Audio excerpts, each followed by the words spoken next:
But what is a ballot initiative and how does it affect you? It's a process that allows citizens to propose statutes or amendments to the Constitution. Sounds easy, right? Wrong! Florida's House Bill 1205, which as of May 2nd has been signed into law by Governor Ron DeSantis, will make it significantly harder for any citizen-led initiatives. This bill takes away the few bits of direct democracy from the state citizens. And if you don't believe me, just listen to what these lawmakers had to say about this bill. I have a real problem with this bill. To me, they're trying to cut off all access for citizens to be able to get an initiative on the ballot. The bill discriminates against non-resident volunteers, grassroots organizations, and national partners who often help Florida-based movements gain momentum.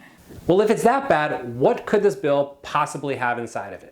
Originally, this bill had a $1 million bond that had to be posted by the sponsors. Thank goodness that never made it into the final draft. But there are new responsibilities that now fall onto the sponsors. What sponsors are responsible for now are making sure that no felons handle any of the petitions at any point in its time. The other part is making sure that everyone that does handle a petition is a US citizen. And if any of these are violated, the sponsor can be fined up to $50,000. But let's move on to the people who actually handle the petitions.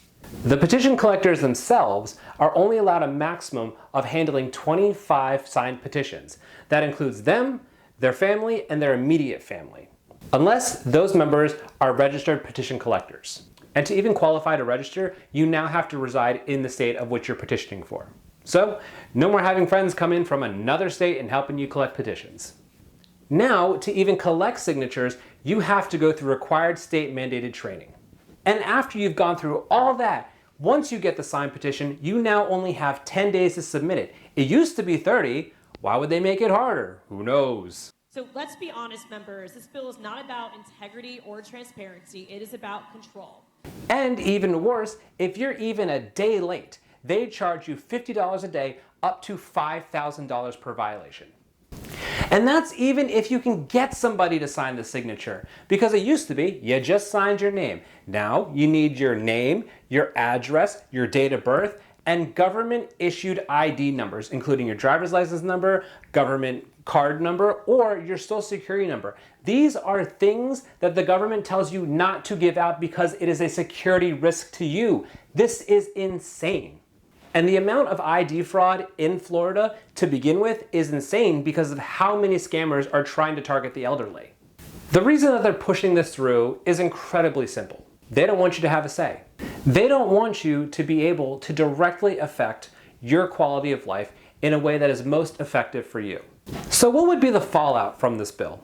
Well, we've actually kind of seen it already. Remember a few years ago when Roe v. Wade got overturned and Ron DeSantis immediately pushed through an executive order to ban abortions? Governor DeSantis has officially signed the Heartbeat Protection Act, reducing Florida's 15-week abortion ban to 6 weeks. Residents really had no way to oppose the bill and to be able to push back on it.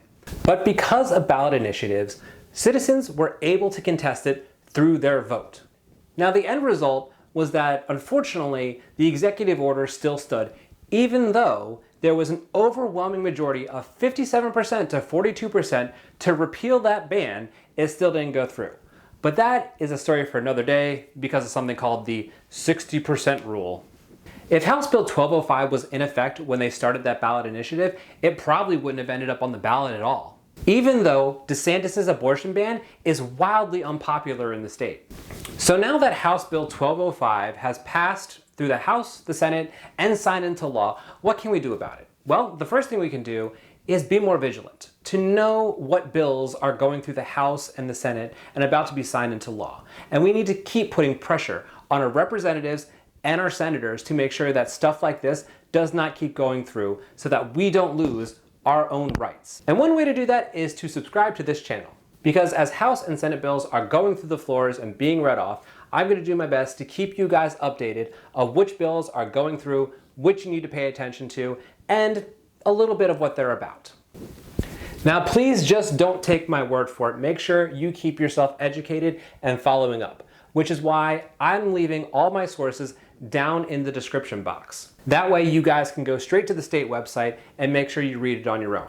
Now, I will tell you, They are hard reads. They are so unbelievably dry. However, there are brief summaries on each bill to make sure that what the bill is trying to address comes across. But if you want to hear more, please subscribe to this channel. If you found this informational, please give it a like, and I will see you guys in the next video.